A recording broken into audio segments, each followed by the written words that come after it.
All stories about divorce must begin some other place. And so let us begin with a man so very rich he might reach out and have almost anything he desired, as well as many things that he did not. He had so many houses, even his accountants could not keep track of them all. He had private planes and newspapers and politicians who saw to it that his wishes became laws. He had orchards, islands, baseball teams, and even a team of entomologists whose mandate was to find new species of beetles to be given variations on the rich man's name. For if it was true that God loved beetles, was it not true he loved the rich man even more? Was his good fortune not the proof of this?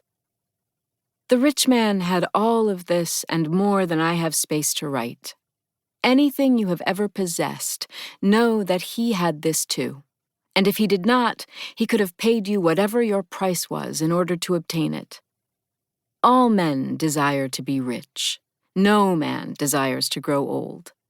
To stave off old age, the rich man paid for personal trainers and knee replacements and cosmetic procedures that meant he always had a somewhat wide-eyed look, as if he were not a man in his 70s at all, but rather still an infant who found his life a cascade of marvelous and surprising events.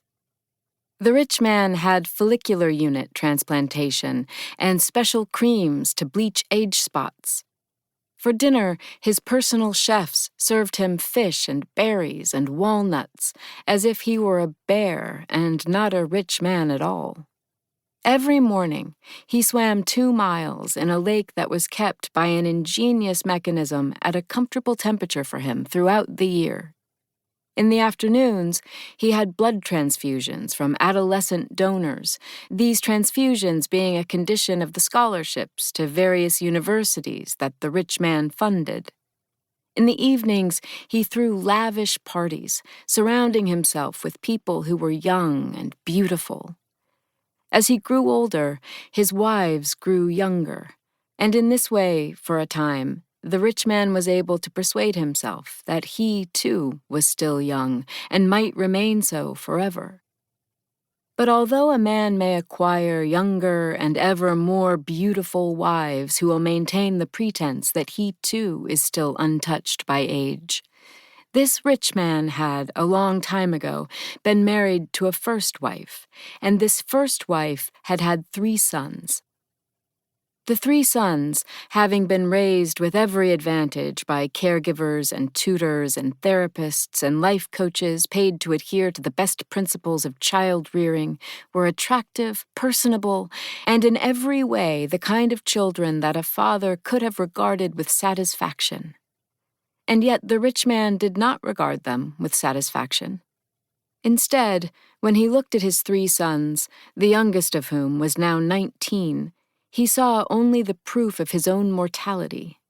It is difficult to remain young when one's children selfishly insist upon growing older. To make matters worse, his sons were all in residence at the house where the rich man was spending the winter.